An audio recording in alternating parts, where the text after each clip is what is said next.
গ্ল্যামারহীন নিরস ফুটবলে এখন নতুন প্রাণের সঞ্চার। হামজা ইফেক্টে ঘুরে গেছে ফুটবলের অবস্থান, নতুন করে হাইপ উঠেছে ভক্তদের মাঝে, যার ছাপ বাফুফের ডিজিটাল প্ল্যাটফর্ম আর গণমাধ্যমগুলোতে স্পষ্ট।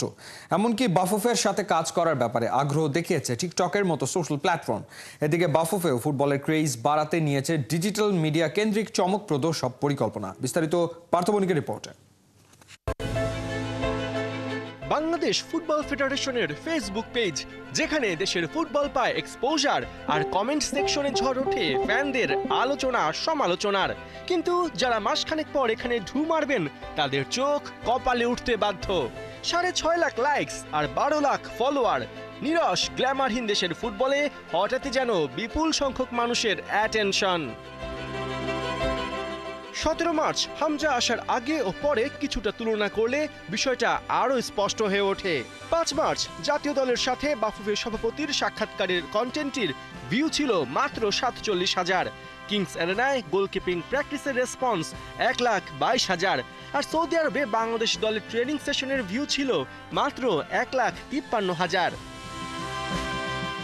এবার 17 মার্চ হামজা আসার পর বাফুফের কন্টেন্টের রেসপন্সই দেখুন। 1.2 মিলিয়ন, 1.7 মিলিয়ন, 8.4 মিলিয়ন, 2.3 মিলিয়ন। হামজার কন্টেন্ট মানেই যেন মিলিয়নস অফ ভিউর ছড়াছড়ি। একদম রাতারাতি বেড়ে গেছে দেশের ফুটবলের প্রতি মানুষের আগ্রহ। আর এই ডিজিটাল মিডিয়া পুনরুজ্জীবিত করতে যিনি পেছন থেকে বড় রোল প্লে করেছেন, তিনি বাফুফের সহসভাপতি ও ডিজিটাল মিডিয়া ম্যানেজমেন্ট কমিটির চেয়ারম্যান ফাহাদ করিম। ঝিমিয়ে পড়া ফুটবল, বাফুফের নতুন কমিটি, সামনে এশিয়ান কাপ বাছাই পর্বের গুরুত্বপূর্ণ সব ম্যাচ, অল্প সময়ে কিভাবে ফুটবলকে চাঙ্গা করবে বাফুফে, এ নিয়ে আমরা 3 মাস আগে কথা বলেছিলাম বাফুফের সহসভাপতি ও ডিজিটাল মিডিয়া ম্যানেজমেন্ট কমিটির চেয়ারম্যান ফাহাদ করিমের সাথে। শুনেছিলাম ডিজিটাল মিডিয়া কেন্দ্রিক তার স্পষ্ট কিছু পরিকল্পনা, সেটা কতটা সফল হয়েছে এই 3 মাস পরে আমরা সেই ফিডব্যাকটি তার কাছে জানতে চাইবো। আপনি জেনে খুশি হবেন যে আমরা আপনাকে যখন ইন্টারভিউ দিচ্ছিলাম, আমার মনে হয় তখন আমাদের ফলোয়ার ছিল আই থিঙ্ক 7 লাখ কিংবা 8 লাখ হবে ফলোয়ার। আলহামদুলিল্লাহ আজকে এই মুহূর্তে আমাদের 1.2 মিলিয়ন, এবং এটা পিওরলি অর্গানিক, এখানে কোনো স্পন্সার্ড না। প্রত্যেকটা পেজেরই আমাদের ওনারশিপ নিয়ে একটা ইস্যু ছিল। ফেসবুকের ওনারশিপটা এখন আমরা পুরোপুরি সিকিউর করতে পেরেছি। So Facebook is 100% manage by BFF now. In the mean আরও একটি খবর আছে যে আমাদের এই মুভমেন্ট দেখে টিকটক মিডল ইস্ট থেকে আমাদেরকে যোগাযোগ করেছে, মানে আমরা যোগাযোগ করিনি, ওনারা আমাদের যোগাযোগ করেছে। ওনারাও ওনাদের একটি অ্যাকাউন্ট করতে যাচ্ছে আমাদের সাথে, যেটা ওনারা বিশ্বের Saudi FA, Saudi pro league, all European club সবার সাথে করে থাকে। সো টিকটকও যোগ হচ্ছে ইনশাআল্লাহ।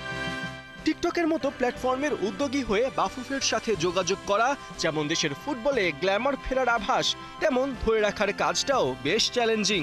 এজন্য ডিজিটাল মিডিয়া ম্যানেজমেন্ট কমিটির পূর্ণাঙ্গ প্যানেল ঘোষণা করেছে বাফুফে, যেখানে কন্টেন্ট এক্সপার্ট হিসেবে ডিজিটাল ক্রিয়েটররা যেমন আছেন, তেমন আছেন আইনি বিষয় দেখভালের জন্য লয়ার, আছেন সোশ্যাল ইনফ্লুয়েন্সার, আছেন দেশের শীর্ষ মোবাইল নির্মাতা প্রতিষ্ঠানের প্রধান নির্বাহী। তবে ডিজিটাল প্ল্যাটফর্ম দিয়ে শুধু প্রচারণা নয়, রেভিনিউর দিকেও নজর রাখছেন কমিটির চেয়ারম্যান ফাহাদ করিম। আমি তো মার্কেটিংয়ের মানুষ, সো আমি কত আয় করছি, কত খরচ করছি, that is very important. So আমার এই ডিজিটাল মিডিয়াতে বর্তমান যে সেট আপ আছে, আমরা খুব শীঘ্রই একটা টেন্ডার ফ্লোট করব, একটা অফিসিয়াল এজেন্সি আনবো। সো এজেন্সি একটা খরচ হবে, এটা একটা কম্পিটিটিভ বিডের মাধ্যমে হবে, যারা প্রফেশনাল তারা এখানে পার্টিসিপেট করবে। সো আমার তখন দায়িত্ব হবে যে তাদের প্রতি যে খরচ, সেই খরচটা যেন আমার স্পন্সর এবং এই যে সোশ্যাল মিডিয়ার আয়, সেটা দিয়ে কভার হয়ে কিছু সারপ্লাস থাকে। সো আমি আশা করি বছর শেষে ইনশাআল্লাহ খালি ডিজিটাল মিডিয়া থেকে একটি হ্যান্ডসাম অ্যামাউন্ট কিন্তু বিএফএফ এর কোষাধ্যক্ষে ঢুকবে ইনশাআল্লাহ। শুধু বাফুফে নয়, ফুটবলের নবজাগরণের ছোঁয়া পড়েছে গণমাধ্যমেও। যে ফুটবল ছিল একদম আকর্ষণহীন, হামজা আসার পর সেই ফুটবল দিয়েই 17 মার্চ থেকে 26 মার্চ 10 দিনে ফেসবুকে খেলাযোগের ফলোয়ার বেড়েছে 1,82,000। কন্টেন্ট থেকে ভিউ এসেছে 36,86 লাখ। ফুটবলের এই পুনর্জাগরণে তাই মিডিয়াকে নিয়ে আরো বড় কিছুর পরিকল্পনায় বাফুফের সহসভাপতি ফাহাদ করিম। আপনারা মিডিয়াতে ফুটবল নিয়ে কথা বলছেন, আপনারা মিডিয়াতে ক্রিটিসাইজও করতে পারেন, বাট অ্যাজ লং অ্যাজ আপনারা ফুটবল নিয়ে কথা বলছেন, সেটার ইফেক্ট কিন্তু সব জায়গায় হয়। সেটার ইফেক্ট আমার সোশ্যাল মিডিয়া পেজে হয়, সেটার ইফেক্ট আমার স্পন্সরদের কাছে হয়।